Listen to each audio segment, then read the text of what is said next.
I will call this meeting of the Children and Families Committee to order. Do we have a quorum? Yeah, it's And we have a quorum. And everybody needs to be introduced. This is Sloan Lavender West. She is 1 month old, and she thinks government is too bright, and she would like to go back to sleep. So she got to come to a bill hearing, and she's just the cutest thing you've ever seen in your life, except for maybe her older sister. So she just had to make an appearance. And now we'll get down to business.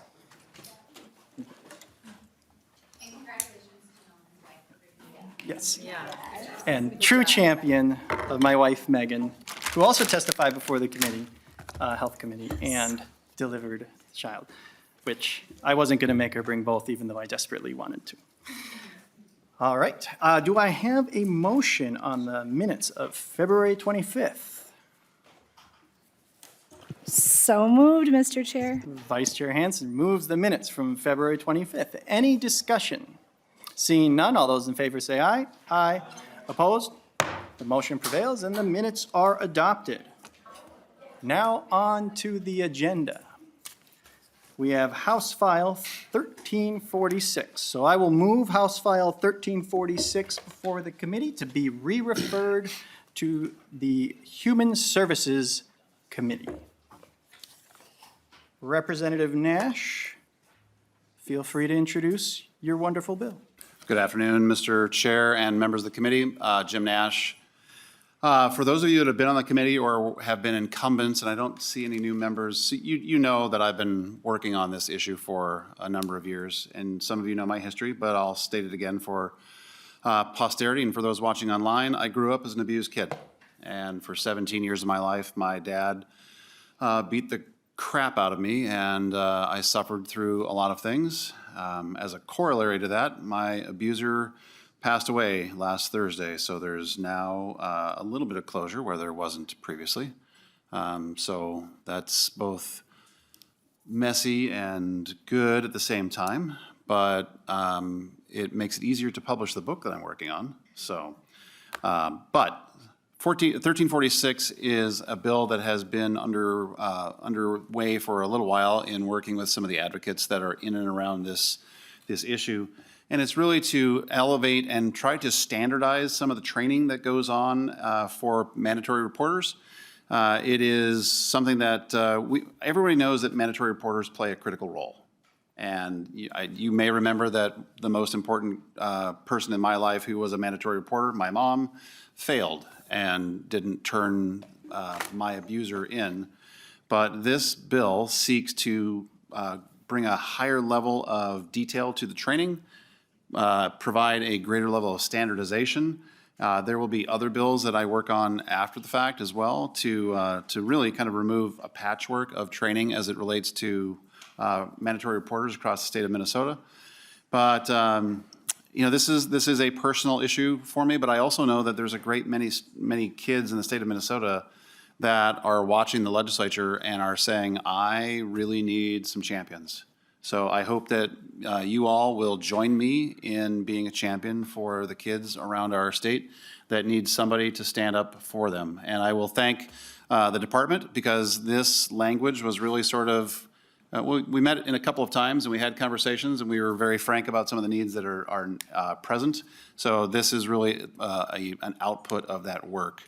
And Mr. Chair, there are some testifiers, so if we can just move right along to them. I don't want to belabor your committee, but we do have some testifiers, so we can bring them forward at the time. Thank you, Representative Nash. Apparently, we're having technology issues. Oh, So sorry. we are having, They both are on. Laptop. I can sing show tunes if necessary to fill the time. wow.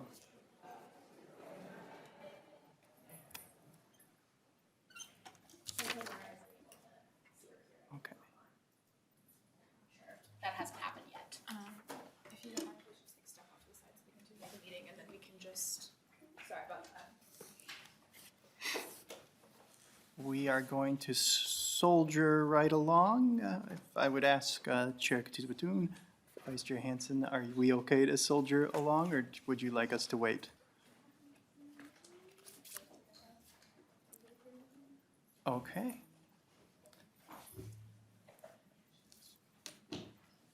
And this is why I hate Zoom. All right. We will pass the high chews around. Anybody prefer Hershey Kisses? Okay. Hey, we had training on that, Representative McDonald. Well, I'll recess the committee.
Call this meeting back to order. Representative Nash, I apologize for that delay. Please, well, now we're on public testimony, that's where we're Mr. Chair, would you let me to go back and do the introduction of the bill so that all people watching on Zoom can benefit from the dulcet tones of Jim Nash, or should we just move along?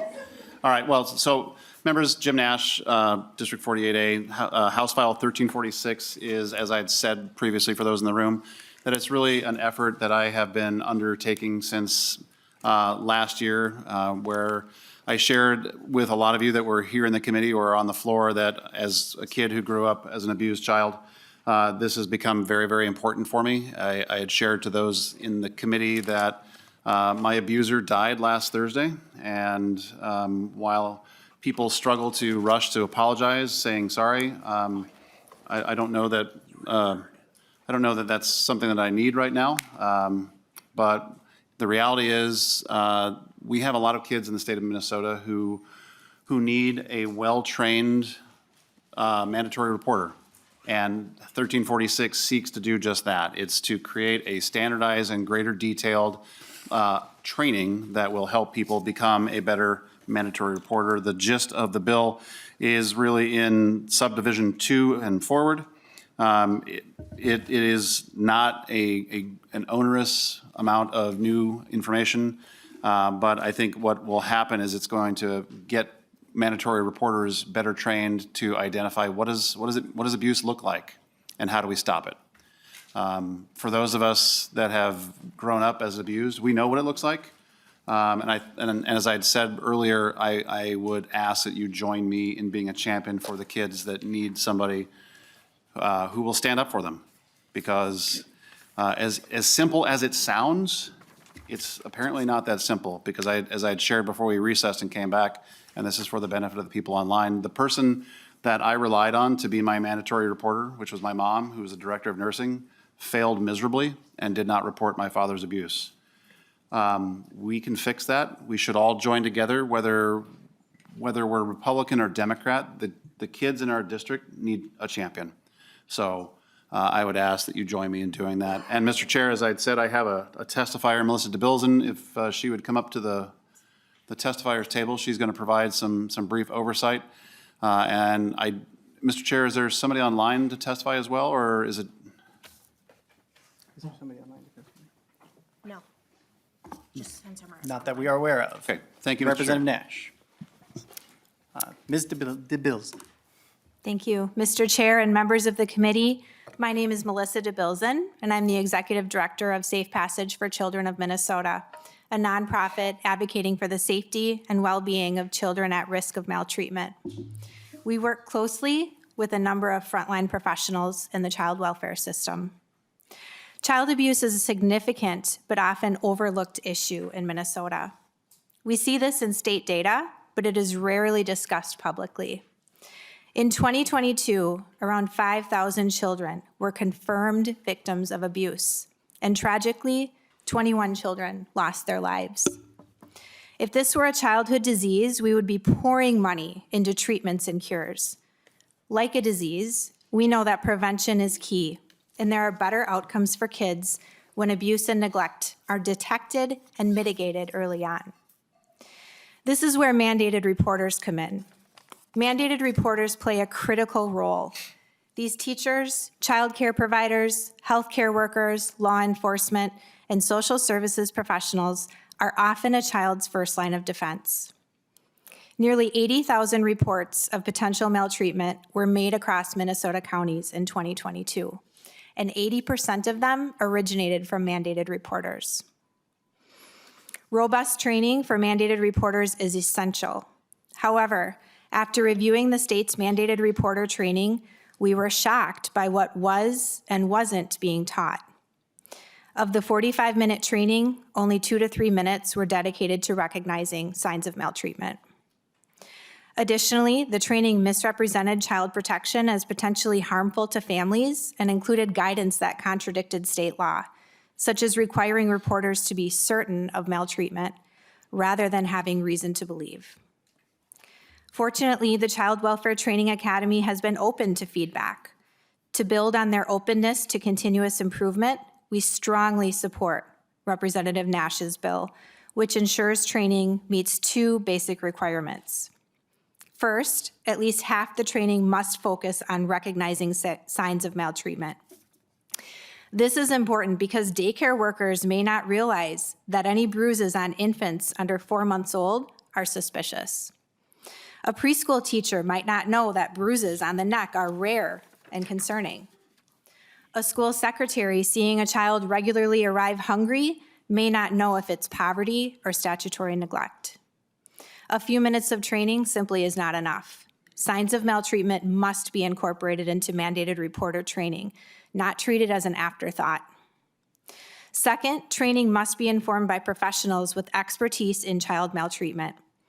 A child abuse pediatrician, for example, is best suited to educate on physical signs of abuse. An attorney ensures legal accuracy. A mental health professional can advise on sensitive questioning, and a social worker can provide insight on available resources. This is a simple, common sense bill that can have a profound impact on protecting Minnesota's children. I urge your support to ensure mandated reporters receive comprehensive, expert-informed training to help keep children safe.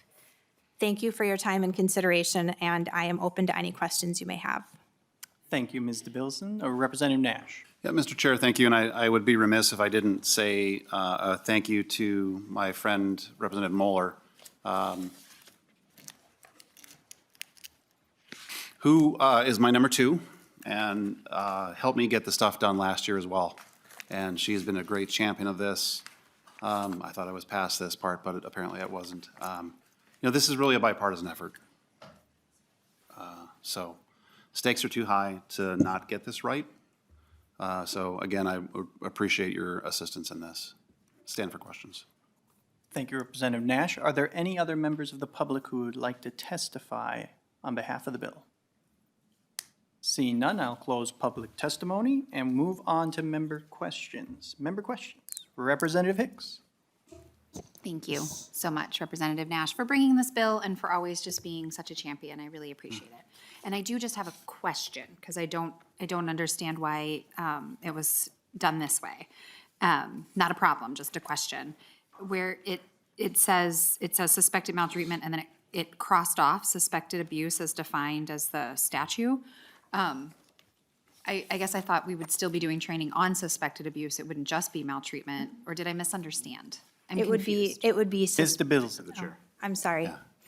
Mr. Chair, it would be suspected maltreatment, so it would be suspected abuse and neglect would be the training that would be covered. Okay. Does that answer your question? Representative Hicks. Yes, thank you. I just wanted to make sure we weren't just going to focus on maltreatment, and we would still talk about the bruises on the neck and the, the Yes. abuse piece. Okay, that wasn't clear to me, and I appreciate the clarification. Thank And you. Mr. Chair. Representative? And Representative, you know that I'm never going to delete things that we need to be looking for. So in consultation with nonpartisan staff who helped us draft this, that was one of the strikeouts to expand and make sure that we're getting everything that we need to get. So, thank you. Thank you. Chair Katiza Batun. Thank you, Chair West, and thank you, Chair Nash, for being here and for sharing your story. And I know it takes a lot of courage to publicly go through the things that you've experienced. And there are so many of us at the table who have been on the other end, right, supporting kids who have already been through it. And I think it really makes a big difference when we have voices like yours at the table, when we have voices like Representative Hansen, who has shared some of her story at the table, and we all get to make better policy because of your experience. And I'm grateful for that and for you bringing this forward. Thank you, Chair Katiza Batun. One last thing I want to say about this bill, as I'm a co-author on it, when I met with Safe Passage and they explained the bill, it was just like, oh man, this needs to happen. And in many cases, in the Small World Learning Center in Blaine, you have many suspect cases of difficulties with mandated reporter, people not even knowing, mandated reporters with their own children not even knowing they should report to the proper authorities and not just to their superior. There's a lot of confusion there, so improving this training is incredibly important.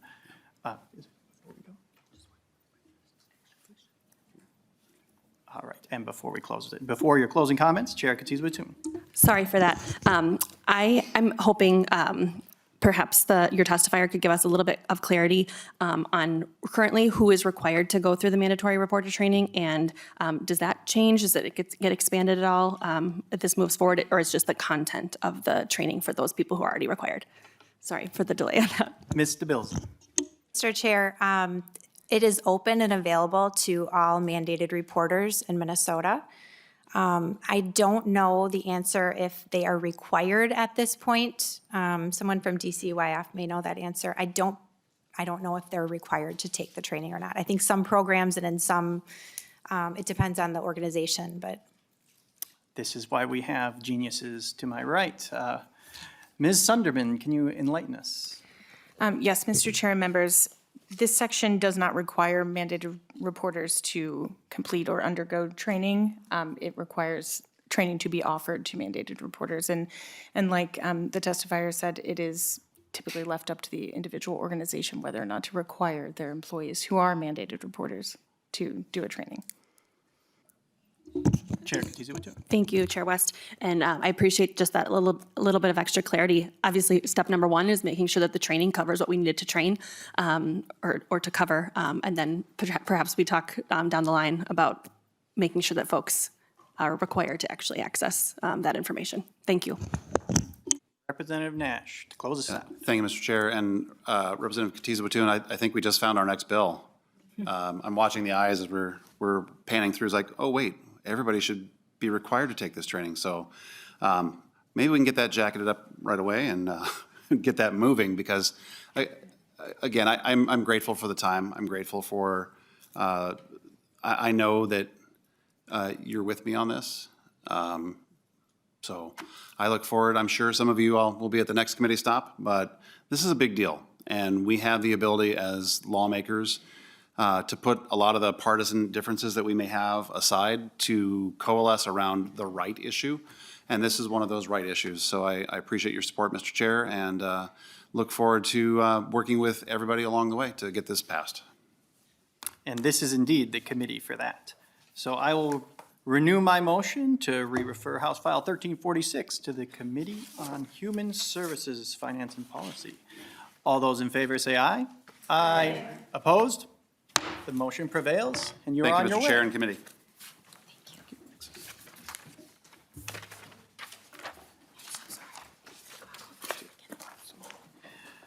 Next on the agenda, we have our venerable Vice Chair, Representative Nelson, with House File 1169. Vice Chair Nelson, when you're ready, feel free to move your bill. All right, thank you, Chair West, and I would move House File 1169 before the committee. And I want to thank you for this opportunity to hear this bill today. I believe the intent of this bill is to lay it over, and part of it is just keeping the conversation going, and also an update on where we are on the paperwork, as it's loosely called, modernization. There's not a whole lot of probably actual paperwork that is done, but it's more of an information system. And I just want to acknowledge that right to start with. This bill has been a process over the last, really since I was elected here in 2019. I know it was something that I inherited from somebody else. And we've been kind of working on this, trying to get different funding and studies and things like that. And over the last couple of years, there's been a study that was done. And then last biennium, we also had some funding that really started paving the way towards updating the system, of a much-needed system.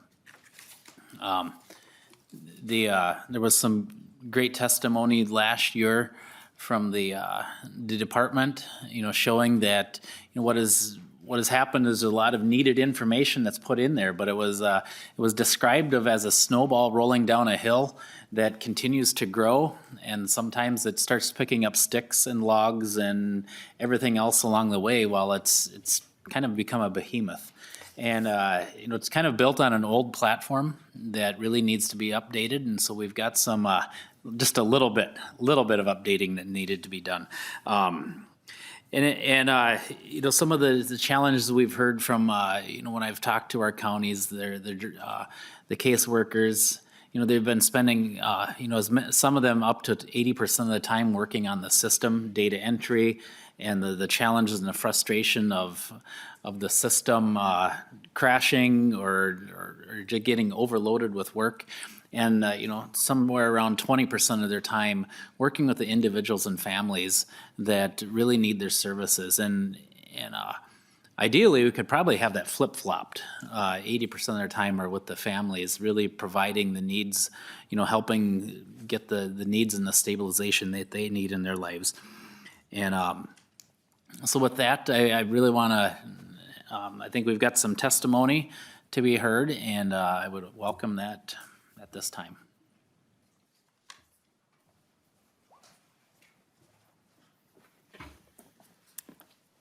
Please introduce yourself for the record and begin your testimony. That is the noisiest chair for the record. That's unfair. Good afternoon, Chair West. My name is, and members of the committee. For the record, my name is Ann Broskoff, and I'm the Director of Human Services for Brown County. And I'm here today as a Children's Committee Chair, representing the Minnesota Association of Social Service Administrators, known as MACSA. I'm here to testify in support of House File 1169. I've worked in the area of child welfare for over 20 years across a couple of counties in southern Minnesota. Over this time, I have certainly witnessed the proverbial policy pendulum swing. The child welfare system, as you've heard, is very complex, and everyone wants to ensure that no child or family experiences harm.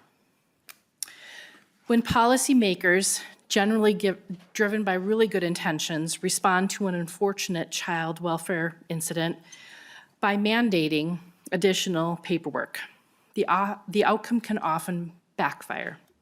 Instead of enhancing the welfare system, these measures overwhelm staff with administrative tasks, diverting their time and energy away from engaging and supporting families.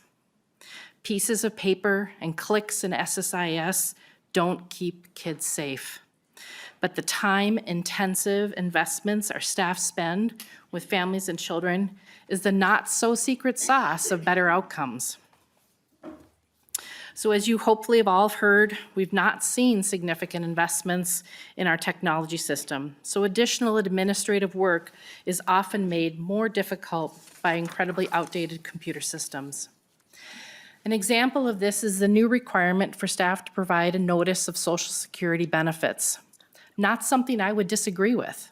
However, currently there is no there's no template in SSIS, but rather each individual county must maintain their own form on a separate system. They're required to send out at least 5, but sometimes up to 10 separate certified letters containing this notice. Additionally, staff must put reminders in their own work calendars when children on their caseload turn 13 so that they can be reminded as to when to send these notices out in a timely fashion. Outside of a case note in SSIS that we've done this work, all of these other things are mentioned and are mandated, are done in other computer systems that the county has to preserve and pay for. We are thankful for the increased attention that the legislature has paid to the outdated SSIS. You're listening and you're taking notice. We appreciate Representative Nelson for his continued leadership and advocacy in this area. The passage of the original Paperwork Reduction Act that passed 2 years ago resulted in DCYF staff, in collaboration with county staff, identified 56 recommendations for changes, for which 9 enhancements have been completed, and 5, as I understand, are projects in the queue. The remainder, however, are on hold due to minute resources and the limitations of SSIS.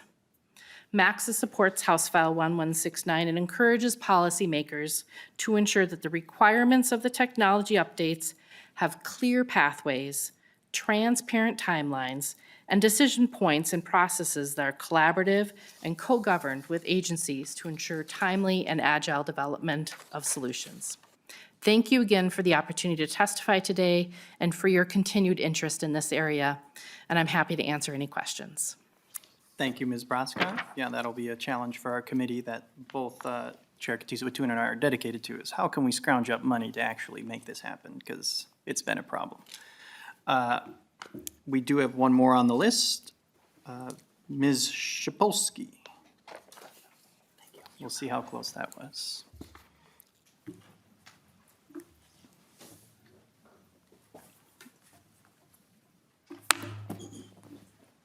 See if this one's noisy too.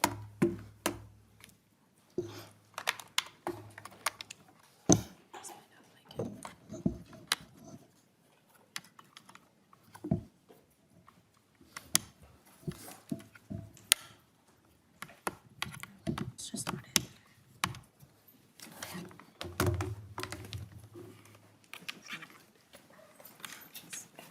It's just not the day.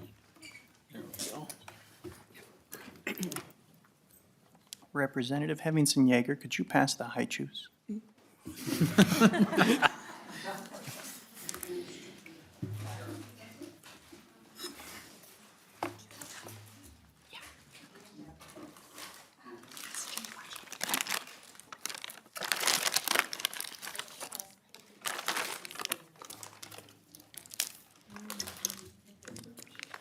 can't hear you. Of course not. We have silly seating chairs. If I may, Mr. Chair, Chair Katiza-Watun. that Representative Hicks just pointed out that we don't have any silly rules about not having snacks in committee, because one of the first bipartisan decisions that Chair West and I made as co-chairs was that we both like snacks and treats. She's not lying. That was one of the first items on our agenda when we met. Something's showing on this screen. Clarifying, what snacks we should always have available to the committee and making sure everybody shares their favorite candies. Charcuterie. I don't know. I mean, they all have a physical paper copy? Yeah, it's fine. Yeah. If we don't have it, it's fine. Okay. So one thing the committee needs to consider is, yes, it's going to be hard to find money for SSIS. It is going to be hard. But the return on that investment in lower costs, time savings for people is going to be serious. So if we have to, I'm willing to be aggressive about where we find that money because we could see a higher return than a lot of other areas we put it. So, okay. Then now are we good to go? Chair West, we're having some technical difficulties, but in your packets, there is the paper copy of the slides that we'll be going through. This is also posted online if anybody would like to follow along there, since it's not on the TVs here. Ms. Shapolsky, please introduce yourself for the record and begin. Thank you, Chair West. Good afternoon, and thank you, committee members as well.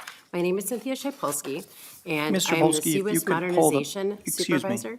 if you could pull the microphone a little closer to your mouth. All right, how about that? All right.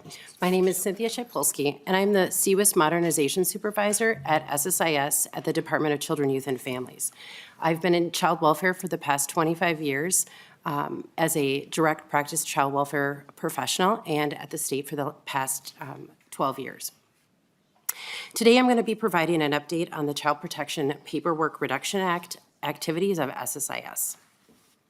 SSIS is the information system used at counties and at 3 American Indian Child Welfare Initiative tribal nations for social services very broadly. This was developed 30 years ago specifically to meet child welfare requirements, including federal reporting requirements. The case management system is used to document a lot of things. 76,000 reports of alleged child abuse or neglect every year, 32,000 annual child protection assessments, and child protection case management services for approximately 4,500 families every year. Excessive time spent on data entry and documentation in SSIS and other systems compromises the amount of time that caseworkers can spend with families and children in the field, which has serious impacts on the outcomes of families that we're serving. For the approximate 4,400 children who experience an out-of-home placement annually, the data entry requirements are immense. Improvements in user interface design and bidirectional data exchanges with court and education in modernization of SSIS will create efficiencies and feel much less burdensome on caseworkers, allowing for more direct work with children and families. As Chair West said, maybe we need to have that 80-20 flipped around. Over the past 25 years, through new laws and policy changes, this documentation has increased. Additionally, performance and stability technical issues with SSIS have also increased, leading to a more and more frustrated workforce throughout Minnesota. New technologies with responsive and intuitive designs have progressed by leaps and bounds, and keeping up with those technologies has been a real challenge as we continue to add more and more to the current system. In 2023, the Commissioner of Human Services was directed to study and make recommendations for paperwork reduction for child protection, specifically documentation in SSIS. The SSIS section at the Department of Human Services completed a child protection review from January through April of 2024. We conducted 12 formal listening sessions with input from 150 caseworkers and 50 policy staff throughout DHS. These included full walkthroughs of the required screens for all related child protection work, from intake through the case closure. Additionally, SSIS staff reviewed each and every one of these screens, field by field, and documented and determined under what authority each and every field was or was not required. We discovered that nearly all of the child protection fields or documents within SSIS have some requirement, federal, state, or administrative. We've continued this review work on other data entry requirements, including fiscal child welfare work, such as Title IV-E for prevention and foster care services. Themes from this review could be summed up with the word frustration. Frustration with technical connections and performance, with interface usability, lack of autosave throughout the application, usability of documents, including the out-of-home placement plan, lack of accessibility, and confusion if the system is built to serve caseworkers or to serve administrative purposes. Resulting from the Child Protection Review, we had 56 recommendations. 16 we've determined were feasible to pursue before modernization, 9 that we've completed, and 5 that we're actively working on. One item that I'd like to highlight is the out-of-home placement plan. This is a document in SSIS, and there's been much discussion around the out-of-home placement plan over the past several years. At this time, it's not feasible to overhaul the documentation module within SSIS. But we're committed to offering relief to caseworkers. We will be releasing an interim solution in April, a complementary, secure, web-based tool that has reduced in half the out-of-home placement plan, has completely reorganized this plan in response to broad feedback in partnership with the foster care unit and staff in child safety and permanency at DCYF. Additionally, this interim solution for the out-of-home placement plan will be able to produce a printable one-page summary, which also has been a topic of much interest over the past several years. We look forward to continuing to partner broadly as we modernize. Thank you. Vice Chair Nelson.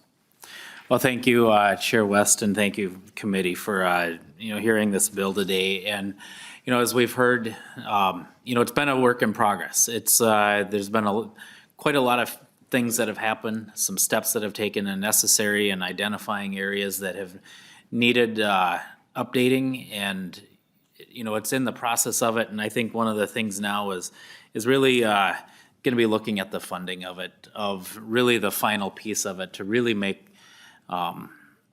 to come to the end, come to the conclusion of finishing this. And so, I don't know if there's any questions. I would be happy to answer them, or I think my testifiers would be happy as well. But I'm thankful for all of those that have worked on this through the years. Representative Hansen, you were very key in getting the study done a couple of years ago. And, just all of this has been important on updating and modernizing it. There's a lot of things that were really cool in 1999, and this program probably was then too, but, we need to move on past that. So I'll stand for any questions. Representative Zalesnikar. Thank you, Chair, and thank you, Representative, for bringing this bill in for all at this committee that have been focused on this program. This system was around when I was in St. Louis County 30 years ago or whatever it was. And so I think the fundamental thing of having the data be, user-friendly for the volume of reports that we're doing today and all the policies that we set down here as far as new mandates, that just gets pushed to the counties. And the documentation system, if you've ever seen this and spent time, it would just shock you to see how archaic it is and how difficult it is to move data. And when you think of 87 counties in Minnesota and people move, to make sure children are safe and protected when you're dealing with serious situations, to make sure that data is flowing between, people are moving all the time. And situations are changing, to know where that child is, and for the new county to have all the current data and this copy paste and all of it, it's just really concerns me, the potential of just data being lost and kids falling through the cracks. And so this just has to be a priority for Minnesota. I was shocked when I learned of it when I came here 2 years ago, that this is the same system that I saw so many decades ago, with the magnitude of what we're doing and the divisions are doing at the state. So anyway, I applaud your efforts and thank you. Do you have any response to that, Vice Chair? No, I don't. Thank you. We will go to Vice Chair Hansen and then Representative Nadeau. Thank you, Chair. And I want to tell this committee, I'm so proud of you for learning so much about SSIS. It has been a long journey to get folks to understand the breadth of this. And so thank you, Vice Chair Nelson, for always working together to get this done. And thank you, Chair West, for your commitment to finding funding for this. I think when we can make improvements on this, I will not get on a soapbox again, I promise, but when we can make improvements about this, it really does make it easier for the child protection workers and the social workers that are doing this. And all those kind of government efficiencies matter a whole lot in the types and quality of service we can deliver to Minnesotans when they really need it the most, and especially our littlest Minnesotans who need us. So that's all I'll say for now, but thank you so much for doing this. And again, hats off to our committee for really diving into this, because it's complicated, and I'm glad to see this moving ahead. Thanks. We do indeed have the best committee. Representative Nadeau. Thank you, Mr. Chair, and thank you, Representative Nelson. You know, no one cares about SSIS. It doesn't seem like, so I'm glad that we're doing it. I do have a question. Sorry, I didn't turn that on. I'm very familiar with SSIS. I'm less familiar with how SSIS interacts with Maxis, with how it interacts with MMIS, and I don't mean to make this more complicated, but using child protection as the, how will this bill, the Paperwork Reduction Act, let's put money into SSIS for sure. Let's do it. It's the least sexy money we spend, and I think it's why we haven't done anything. And how will this bill also kind of create those, reduce those redundancies between MMIS, Maxis, and I don't even know how they interact. I'm guessing that kids in child protection are also in MMIS, and there's a lot of redundancies that are out there. Can you talk a little bit about how this will impact that as well? Ms. Chapolsky. Thank you for the question. What I can say is that, yes, you are correct that we do have data exchanges in SSIS with all of these other systems that you have mentioned. And as part of our modernization efforts, where the federal government is really encouraging us, and that includes through some financial encouragement, to improve all of those data interchanges. So I mentioned with various education systems, with court systems, which would reduce duplicative entry for all of those parties. Additionally, we do have dependencies on these other systems. As you know, families are not, they don't live in silos, and we are not going to approach the work in silos. We want to treat families, the whole family. And that includes in how we're working to have secure data exchanges with all of those other systems. So while I don't believe that there's anything specifically related to those other systems in this bill, that is part of SSIS's goals in modernization to improve those data exchanges with the other state systems. Representative Nadeau. Thank you, and just my final follow-up then is, if that's our commitment, and we know that this committee right here is in full support, well, theoretically full support of Representative Nelson's approach. I mean, is the department, this is not a new problem. This has been going on a long time. And I want to make sure that the department is also committed to this. The number of people that work in these systems is incredible, from case managers to social workers to the people that get into these systems to pay the invoices. I mean, there's lots of people. And I just want to make sure that there's a real commitment from the department to, put this high on the list. I mean, we can only do so much, and I get it. Our job is to find the money, and we want to do that. But it's going to be a lot easier if the department is committed to making those upgrades as well. And I'm not trying to be mean or put anybody on the spot, but this is not a new problem. So can you just tell me that we're all in this together? We're all Ms. in this Chapolsky. together. Excellent work.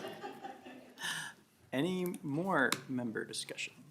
And I did not ask for public testimony, so I'll do that now. Is there any member of the public here today who would like to speak on this matter? Seeing none, I'll officially close public testimony, and I will close member discussion unless, Chair Katiza would too. Thank you, Mr. Chair. And Representative Nadeau, that was actually going to be one of my questions. I didn't quite get the amount of clarity that I need personally on how the systems kind of stack. So potentially we can go offline about this, but I do think it would be helpful for the whole committee to kind of understand if like SSIS is a portion of the system down here and what is layered above it, or like how it all kind of connects. Because I did note in the presentation, currently there's that web-based system that social workers are going to be able to access through Minute, but looking at what we need to do to kind of impact the SSIS section of things, and then expand that on the whole over coming years. And I know that Chair West and I are very aligned, knowing that finances are what they are, and maybe we'll be surprised with the February forecast when it comes out in March.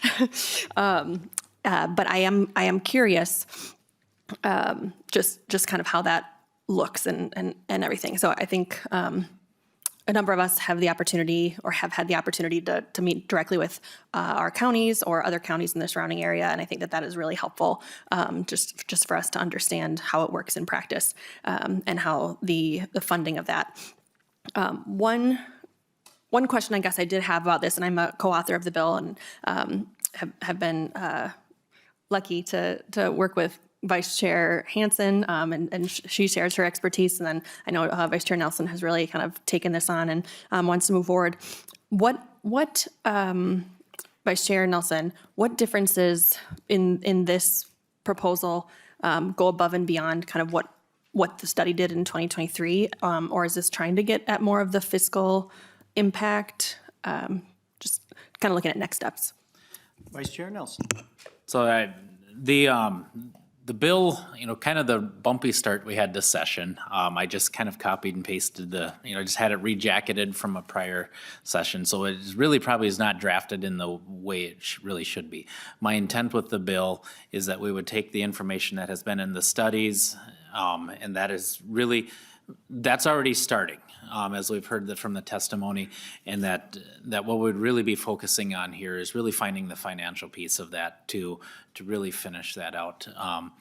And I understand that there's a couple of, I don't know if for lack of better words, bids that will be coming in from some vendors that we'll be potentially working with. And so we're kind of waiting on that design build piece of that to know where what the true cost is. There's about 50% of this that will be able to be covered with a federal match.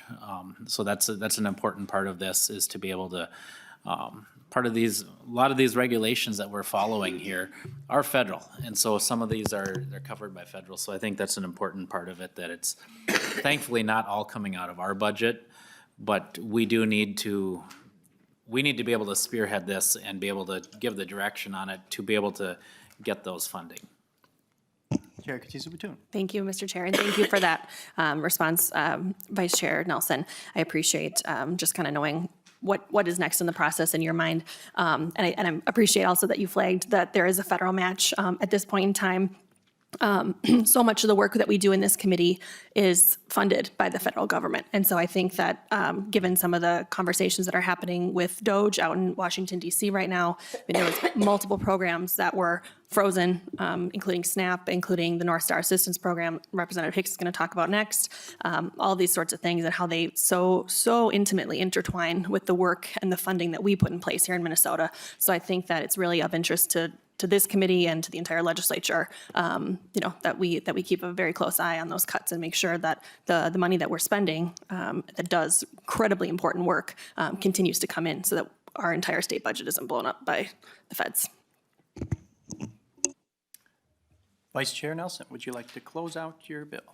Well, I thank you, Chair West and committee for hearing this bill today. And, as I learned about the SSIS system, the Social Services Information System, it became a lot. When I was, I first heard about it, I'm like, okay, it's a simple bill. We need to reduce paperwork. And I was grossly underestimating how little I knew of this system.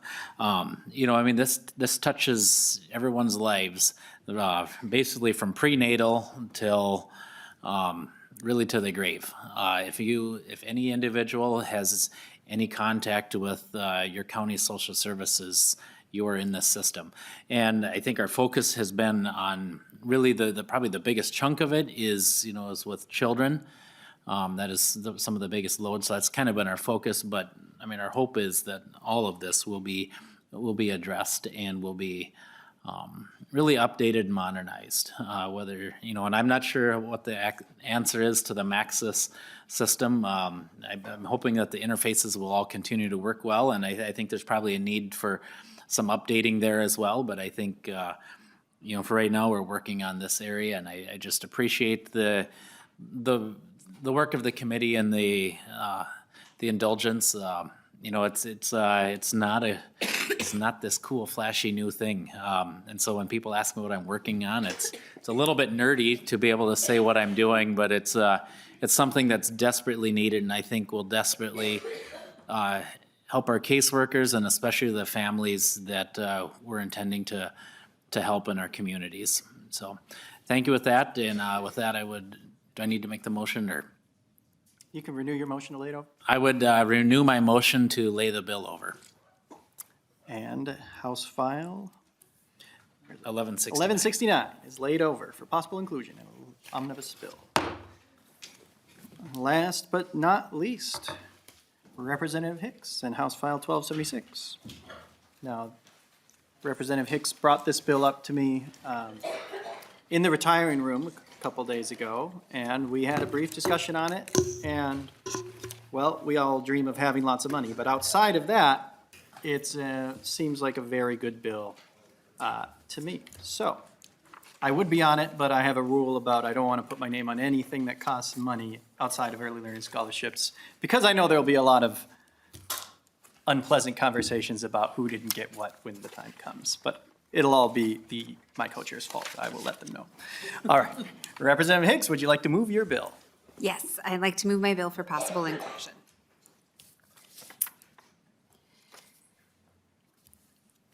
First of all, I want to say thank you for agreeing to hear this after our brief retiring room conversation. There's a lot of folks who are new on the committee, so if you'll give me just a little bit of grace, I'd like to do a little bit of background. The Northstar Care for Children is a financial benefit for children who are placed in foster care and whose custody has been transferred or adopted to a relative or a kin. Northstar Kinship Assistance and Northstar Adoption Assistance improve permanency for children by increasing the number of children who transition from foster care to a permanent family.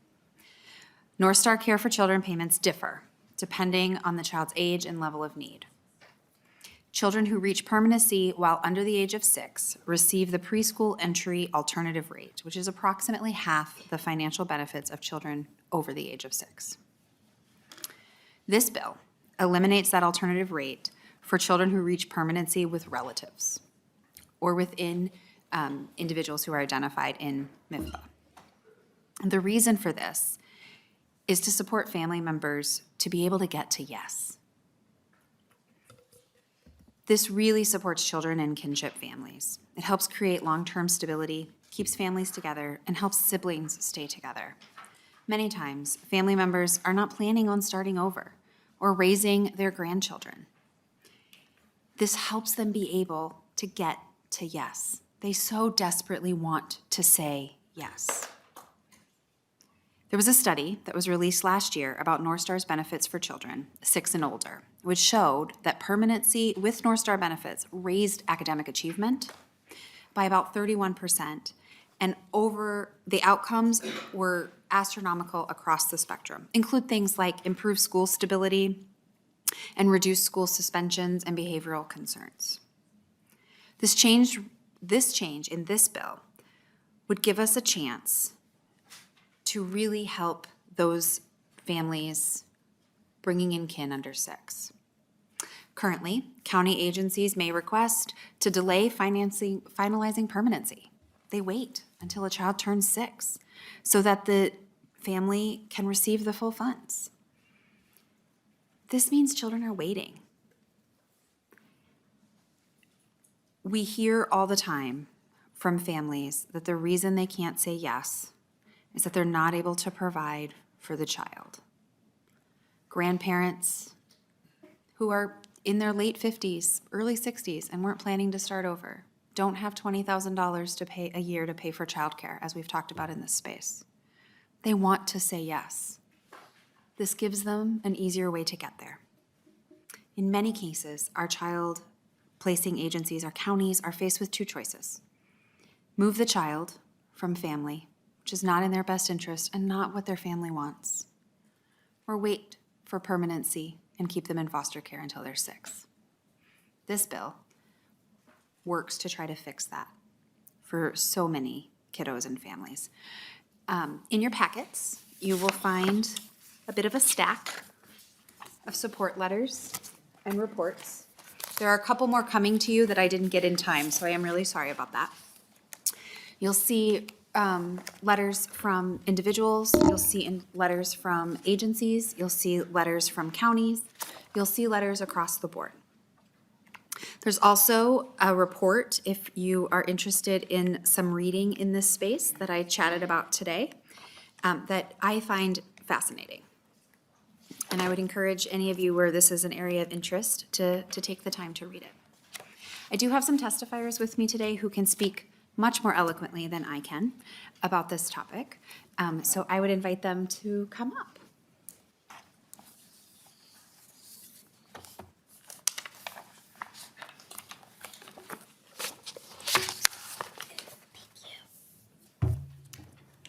Please introduce yourself for the record and begin your testimony.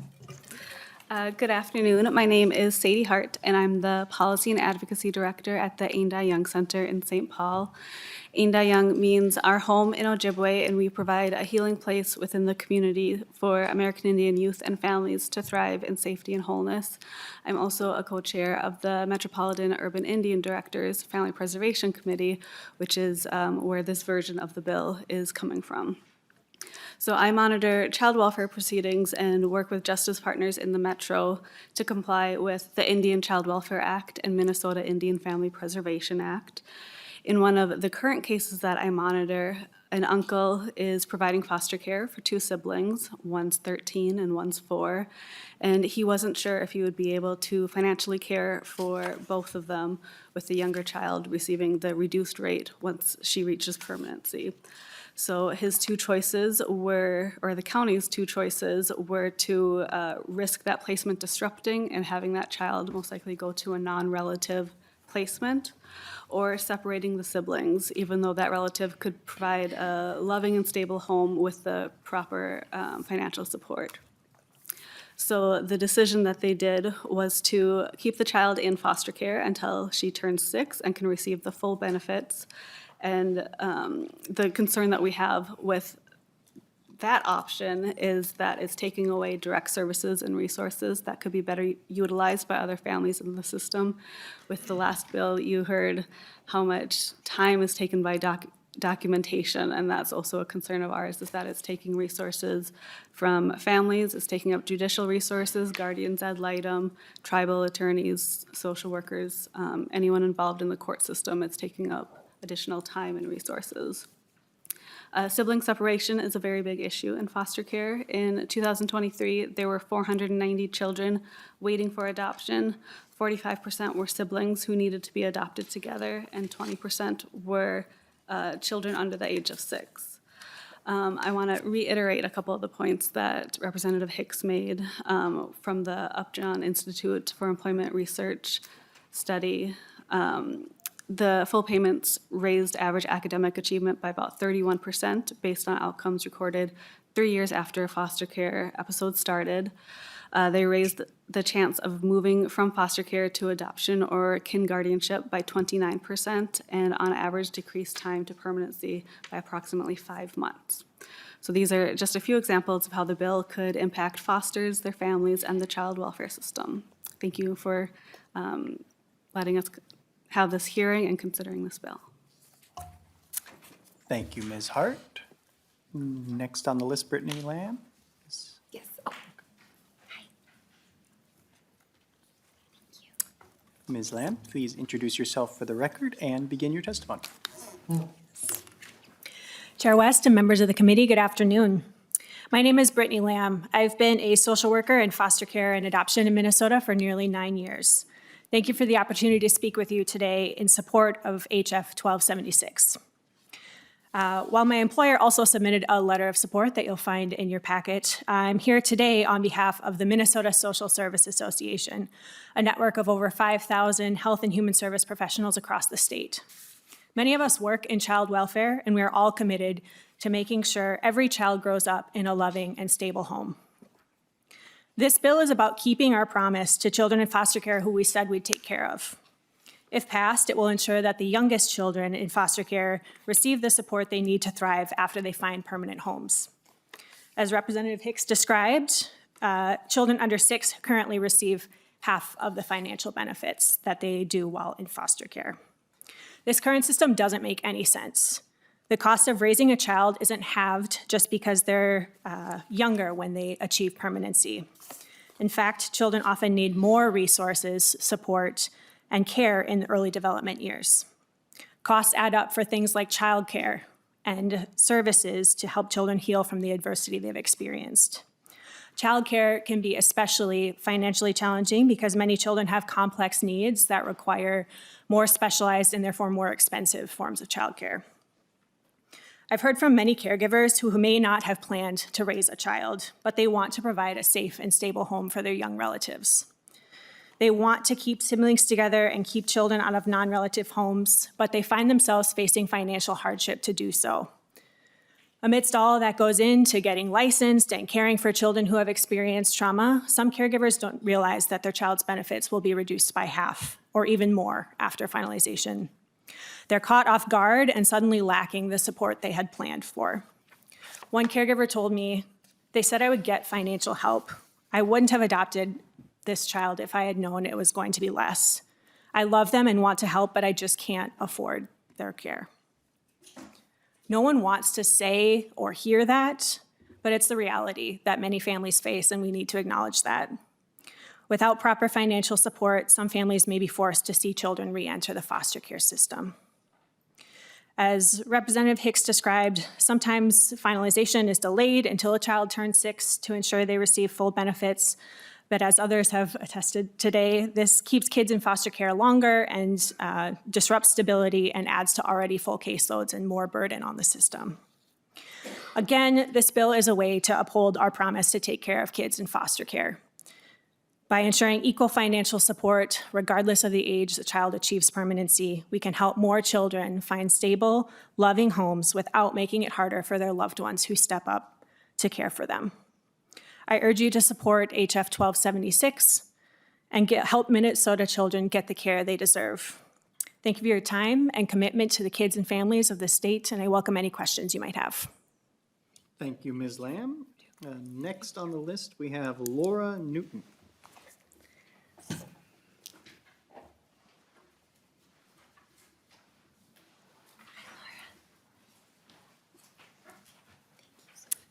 Thank you for coming before the committee. Please introduce yourself and begin your testimony. Thank you. Good afternoon, Chair West and members of the committee. My name is Laura Newton, and I am the Family Services Program Director, testifying today from the Minneapolis American Indian Center. I'm also the chair of the Metro Urban Indian Directors Family Preservation Committee, who assisted in bringing this bill forward today. I'm testifying today in support of House File 1276. I've been working with my relatives in the Native American community for over 20 years. I've had the unique ability to see how things have worked prior to the Northstar legislation being enacted and what has kind of happened since. I have firsthand experience supporting our tribal liaisons at the Minneapolis American Indian Center who serve our out-of-state tribes and provide recommendations in child protection court proceedings. I've also served as a tribal liaison myself and made recommendations for tribes on behalf of their members. The Indian Child Welfare Act and the Minnesota Indian Family Preservation Act outline that children who are placed out of home should first be placed with relatives, which is why this bill is so important to us.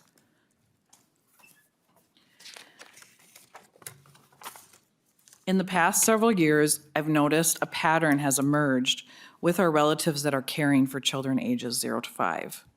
Currently, Northstar Care for children payments differ depending on ages of children under 6, in that they receive the preschool entry alternate rate, which is approximately half the financial rate that children over 6 receive and their relatives would receive. This places an undue hardship on children and their relatives when they're asked to provide permanent care for them. It also means that counties and courts often delay cases until children turn age 6. This is detrimental to our kids. They need to be able to understand and know where they're going to be permanently. And when things are delayed, it really causes a strain on the system in which all the parties are having to do continued work when those resources could be going to cases that have more imminent need, especially in the cases that other folks had described today.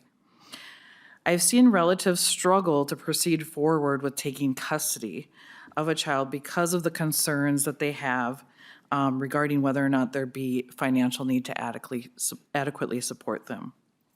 Many of the children that we work with have specialized medical needs or other special care that they need. And so it's very difficult to go forward knowing that they might not have the resources that they need in the future. I implore you to support this bill and to help us remedy this discrepancy and to provide support for our relatives who are adopting or taking custody of their relative children. Thank you for allowing me to present today, and thank you, committee. Thank you, Ms. Newton. Next on the list, we have Michaela Maxwell.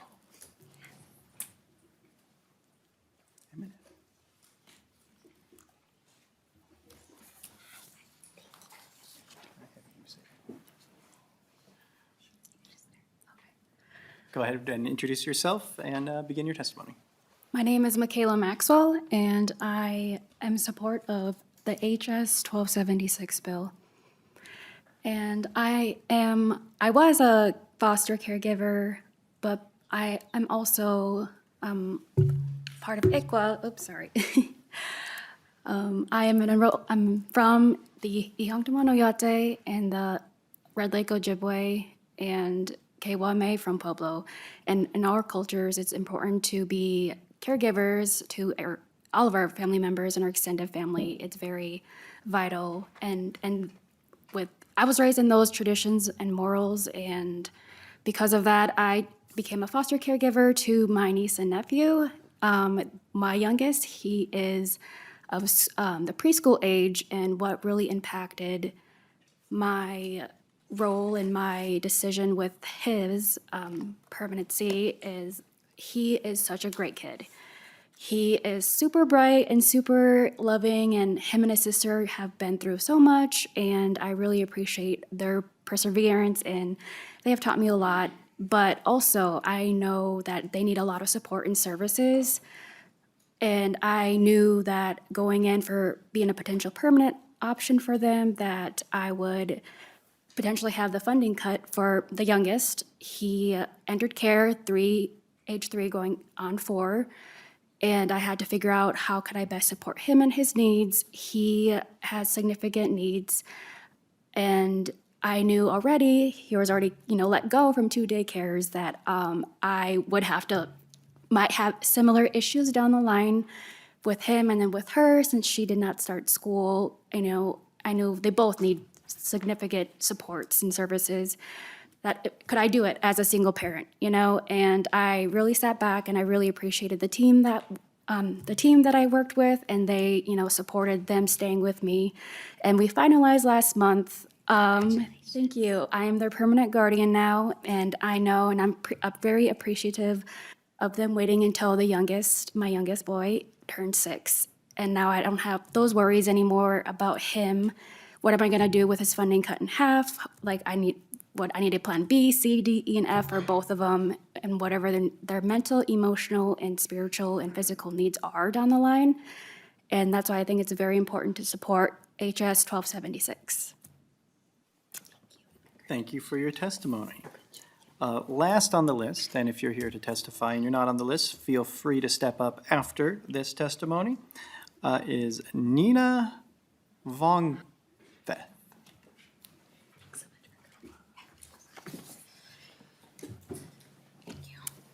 Please introduce yourself for the record and begin your testimony. Hello, everyone. My name is Nina Vongpeth. I am currently the American Indian Liaison at Hennepin County. Chair West, you did pronounce my last name right, so thank you. So thank you, Chair West and members of the committee. I am a formal social worker supporting families here in Minnesota. I'm here today to express my strong support for HF 1276, which aims to provide essential financial assistance to kinship caregivers, relatives who step in to care for children when their parents are unable to do so. In my experience as a social worker, I witnessed numerous instances along with my colleagues where grandparents, aunts, uncles, and even older siblings open their homes to care for their young relatives. Their commitment to keeping children within the family unit is commendable and aligns with the best interests of the child. However, many of these caregivers face significant financial challenges as they often live on fixed incomes or have not planned for the sudden addition of children to their households. Families we have worked with may struggle to provide basic necessities and additional needs for children when they want to provide for them. Without adequate financial support, there is heartbreaking possibility of placing the children into the foster care system solely due to economic constraints. The lack of financial resources for kinship caregivers often results in children remaining in the child protective system longer than necessary. This not only places additional strain on the foster care system, but also disrupts the child's sense of stability and belonging.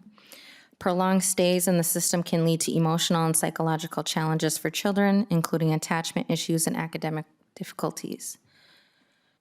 Moreover, the financial strain on caregivers can lead to inadequate access to medical care, educational resources, and other essential services for the children. This situation exacerbates the trauma experienced by these young individuals and hinders their development and well-being. The Northstar Care for Children program was a significant step toward addressing these issues by unifying benefits for foster care, adoption assistance, and kinship assistance. However, gaps remain, particularly for those caregivers who step forward informally without going through the foster care system. These families often do not receive the support they desperately need. We can extend financial assistance to all kinship caregivers, ensuring that children can remain with their families in a stable and nurturing environment. This support will not only elevate the economic burdens faced by caregivers, but also promote better outcomes for the children involved. So I urge the committee to support HF 1276, providing financial assistance to kinship caregivers in a compassionate and necessary step to strengthen our families and communities, ensuring that every child has the opportunity to thrive within a loving family setting. Thank you for your time and consideration. Thank you. Is there any other member of the public who wishes to testify on House File 1276? Seeing none, I will close public testimony. And again, members, you have many letters in your packet for further testimony that you can read. Do we have any member discussion? Representative McDonald. Thank you, Mr. Chair. Representative Hicks, thanks for the bill. You live and breathe this, and you do God's work, if you ask me, so thank you. Question for Mr. Berg, our fiscal analyst. Just wonder what the numbers are. You know, I've been looking up some research on the Northstar Act and trying to find some numbers. So under sections 1.16 to 1.9, full amount, I certainly think I can agree with that. If you get half at one point, now that you adopt and it's permanency, you should receive probably, or could receive the full amount. Just what numbers are we talking about that are applicable for this program? Mr. Berg. Mr. Chairman, Representative McDonald, if you're asking about how much are we spending now on the overall program, the base for 26-27 is about $220-some million. There is a pending fiscal note on this bill because equalizing the rate upward will cost money, and that fiscal note is not done yet, so I can't tell you the cost of this bill yet. So does that get at your question? Representative McDonald. Chair, thank you, Mr. Berg. No, actually, I wasn't going to ask that question. I wanted to bring it down to a more family level, and how much more would the family receive once the permanency? Maybe it's the author, Representative Hicks, could answer that as well. Yes, so. Representative Hicks. Thank you. So there's not a one set. It's based on the child's age and the child's needs, as I stated. And so a child with more significant challenges may have a different rate. The other thing that I think is important to talk about is that if they're in, thank you, if they're in foster care and then they move to permanency, the rate is cut in half. So they are getting more and then it goes to less.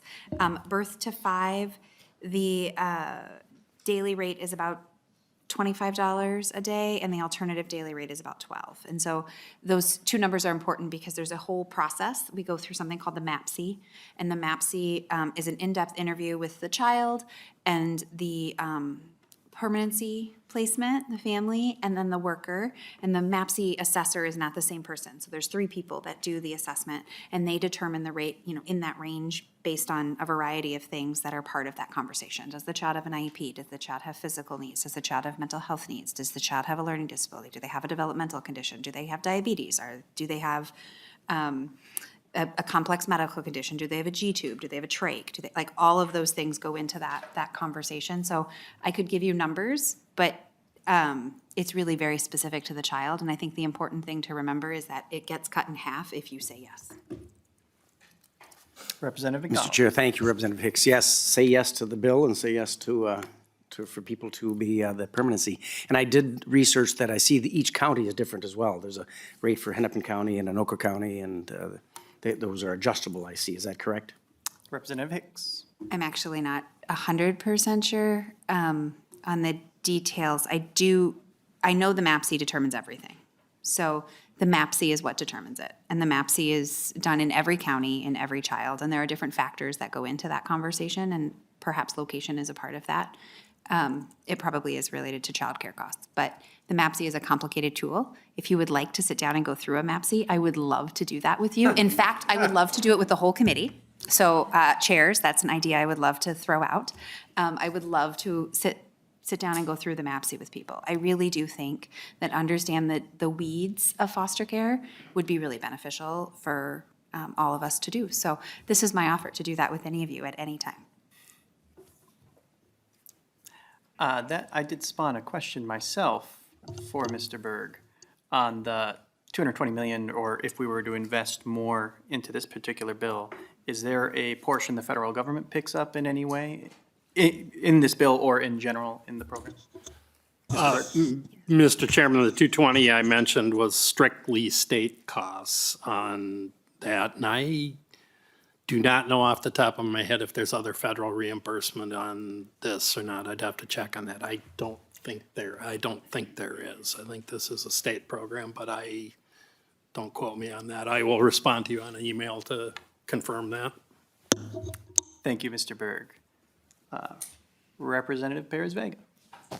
Thank you, Mr. Chair, and thank you, Representative Hicks, for bringing this forward. I want to thank the testifiers of our tribal nations.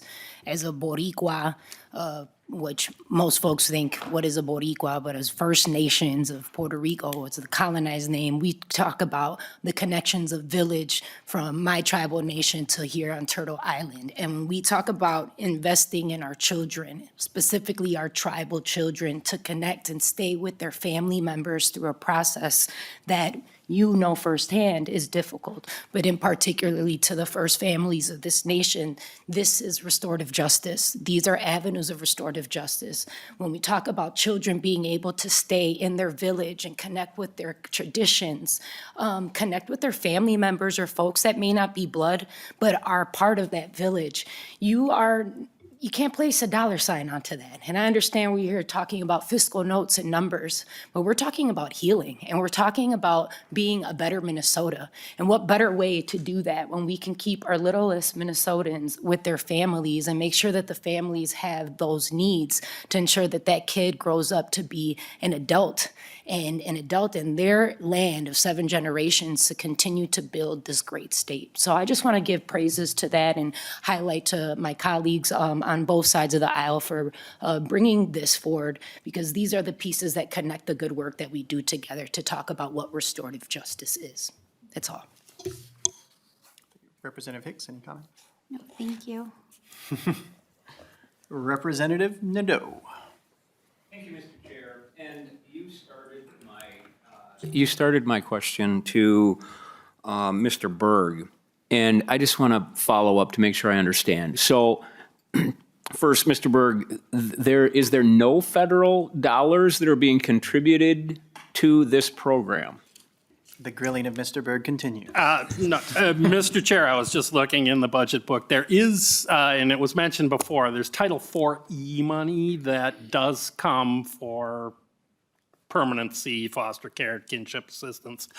I cannot tell you right now exactly what we do with the Title IV-E money. I do not know that it goes directly into the rate to parents or to family.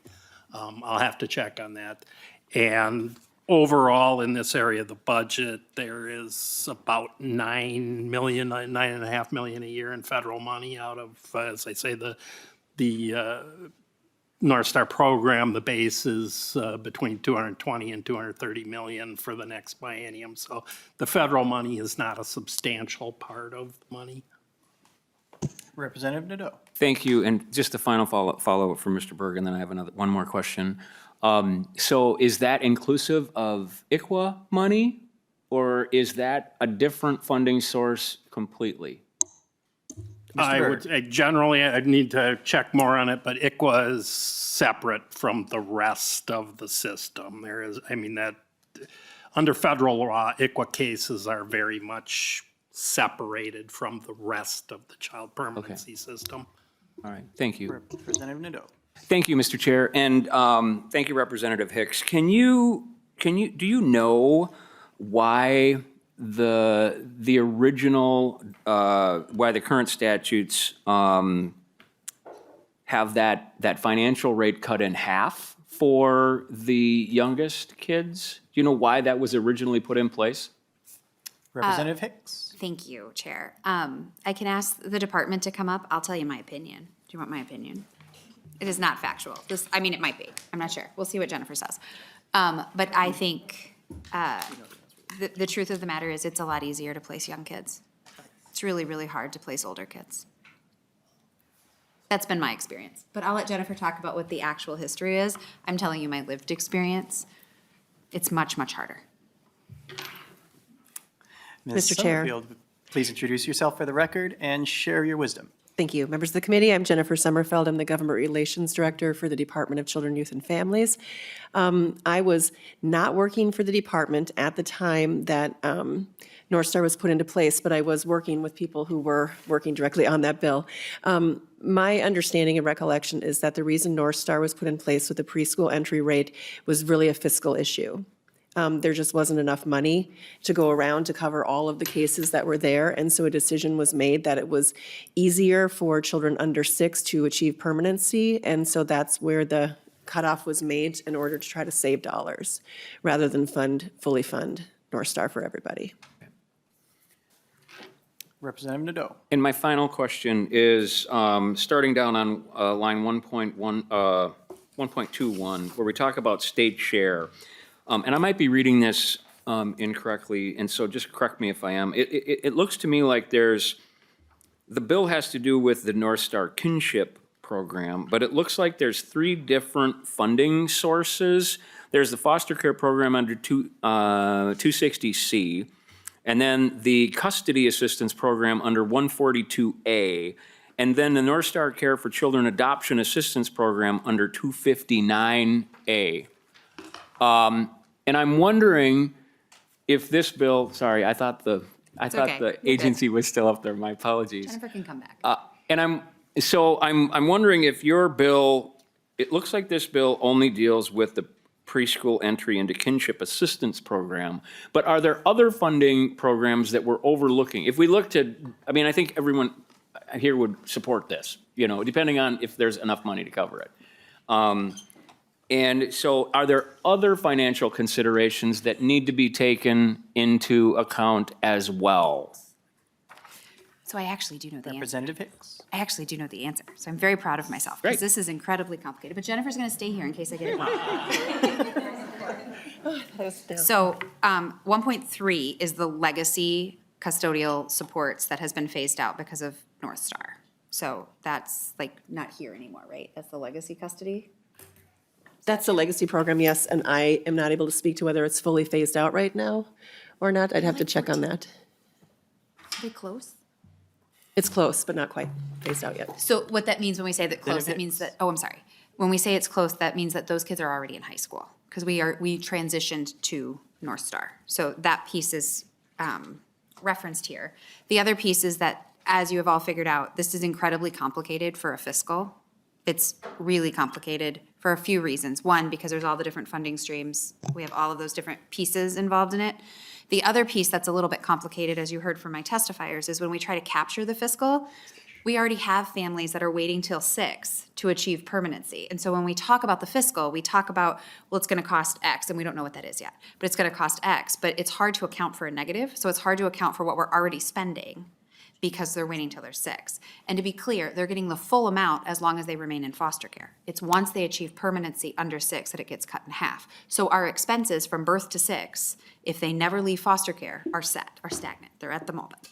If they get adopted at 5, we cut that in half for folks. So people just wait until they're 6. And so when we try to capture the fiscal, this is where it gets a little sticky, because how do you know how many people are waiting? We know anecdotally from my testifiers today and from the packets and the things you've seen and what we hear from our counties. We know anecdotally that that's happening. But how do we capture that in a fiscal is a question that I think Mr. Berg is going to have a wonderful time practicing.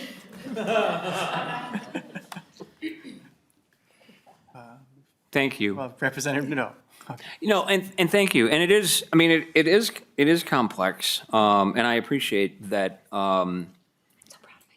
And I'm new to this committee, and I appreciate you, trying to explain that. So we don't know what the fiscal, how long will it, has a fiscal note been requested on this bill? Okay.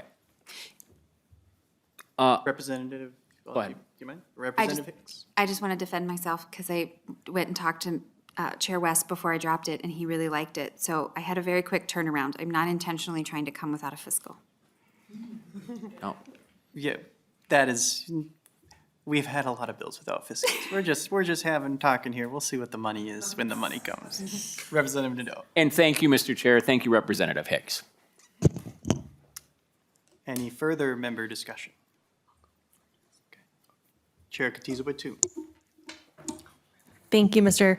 Chair. Representative Hicks, this is such an important bill. And as a fellow Northstar Assistance family, my husband and I adopted 3 kids out of the foster care system when they were under the age of 6. We talked a little bit about offline the difference between families who are opening their hearts and their homes to expand their family specifically through foster care, and what that looks like financially often for folks, versus kinship care. And we know that in the conversations that we've had in this committee about the African American and underrepresented child Permanency Act that we passed in 2024, kinship is often in the best interest of the child. And so when we come to these families and we say, hey, we know that this child being with auntie or grandma or grandpa or uncle or whomever, big brother, big sister, is going to be what's best for them. There are so many financial restrictions because they have not planned to welcome these child. They have not planned to expand their family through taking on a kin, child or children through this process. So I think it's really important for us to have this conversation. And we know that, to the extent that this is scalable, to the extent that we're dealing with, fiscal challenges at this point in time, we still need to talk about what is happening and the impact, the very long-term and real impact that it does have on the children and families of Minnesota. One question that does occur to me, and I'm not sure if this is something that you have thought about or if even over the history of the program that the department maybe has considered, is, so many of our programs, our public programs are based on financial need.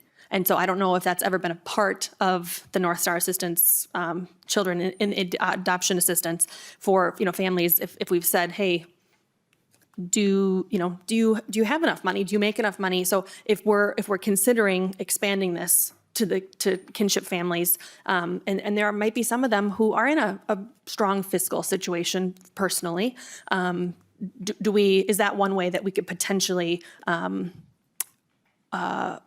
more specifically direct the needed funds to the families who are in most need? Representative Hicks. Thank you so much, Representative, and thank you for, highlighting the importance of having the conversation, and that it is different, right? It doesn't mean that we shouldn't have the conversation. So I do really appreciate that. That isn't something we've discussed specifically yet. I will tell you, however, that I am meeting with the department to get some further TA and have some further conversations, and so I welcome any feedback. So I just really do appreciate any ideas that anyone has as well. Vice Chair Hansen. Thank you, Chair, and thank you, Representative Hicks. For those of you who don't know, Representative Hicks and I work a lot on the child protection stuff together, and so we kind of split up some of the duties here. So while we're on this topic, I just want to make a plug for a bill that we are both I'm carrying, and she's a co-author on, as well as some other members of the committee. It's House File 1424. Obviously, increasing payments is a super important piece of this, making sure we're supporting families that way, but there's also some policy changes that we can also make. So if you're interested in this subject, a little more reading for you, check out House File 1424, and hopefully we can have some further conversations about that as well. But I just wanted to use the opportunity to plug a bill we both care about a lot while we were on the subject. So thank you, Chair. I've never written nonpartisan on the list before, but I got to. Mr. Berg. Mr. Chair, excuse me, I've been looking through the federal grant tables for the department while we're at it, and there is more money than I mentioned in there. There is a grant for guardianship assistance from the federal government that is $36 million a year.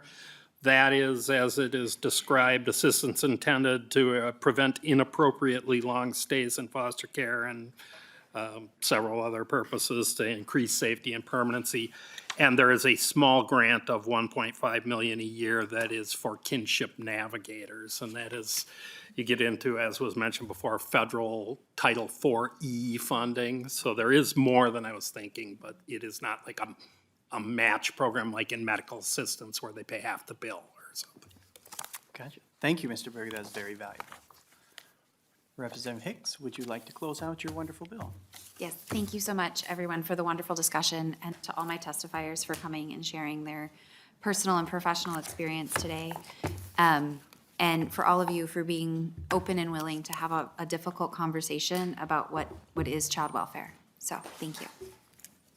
Thank you. Representative Hicks renews her motion to have House File 1276 laid over for a possible inclusion in a very expensive omnibus bill. All right, members, that is our agenda for today. Next week, we'll have some bills on Tuesday to be determined, and we will have a modernization changes discussion from the department specifically, focused on the changes, and we welcome public testimony on the modernization movement at that time. Yes. Yeah, modernization of child care licensure, relevant detail. And with that, we are adjourned.